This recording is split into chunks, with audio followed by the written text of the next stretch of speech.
most of us, these bizarre, otherworldly shapes are strangely beautiful. But the world's best aging researchers see something entirely different.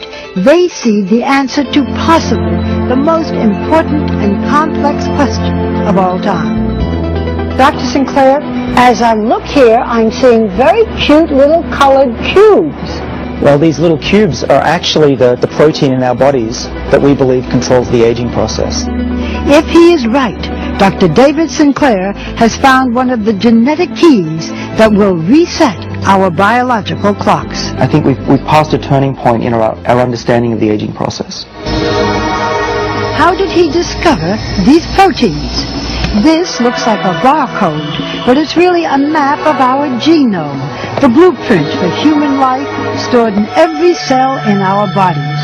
A few of these genes play a key role in the speed at which our cells age. Dr. Sinclair randomly tested tens of thousands of cells, searching for the chemical that would activate those genes. We found them by accident. We stumbled upon this molecule from red wine. And when I looked on the computer, what is this resveratrol, and found that it was in red wine, I almost fell off my chair. Because, of course, we all have heard that red wine is good for you. Just so happens, I have red wine. To your health. How much of this would I have to drink to really make a difference? Well, our experiments tell us probably about 1,000 bottles a day.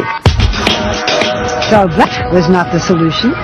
Dr. Sinclair then went back to the lab and found a way to make resveratrol 1,000 times more potent. So what does it do in the body? Well, what we have discovered is that resveratrol works on a gene which is called SIRT1, and this is a gene that controls the aging process. Resveratrol seeks out that gene and switches it on.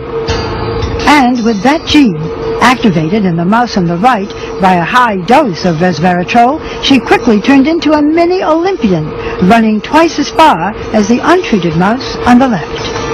And they were eating a high-fat diet, a fatty diet, and they lived just as long as a lean, healthy mouse, which means that they didn't get heart disease, cancer, even osteoporosis, and they lived 30% longer. Can you do this in humans? With the same exact gene. And we think that resveratrol could have similar benefits in people. Realizing the blockbuster potential for his new pill, Sinclair teamed up with biotech entrepreneur Chris Westphal, together raising more than $100 million for further research. And we think that we can increase healthy lifespan. So if you're in your 80s, you'll be behaving as if you were in your 50s.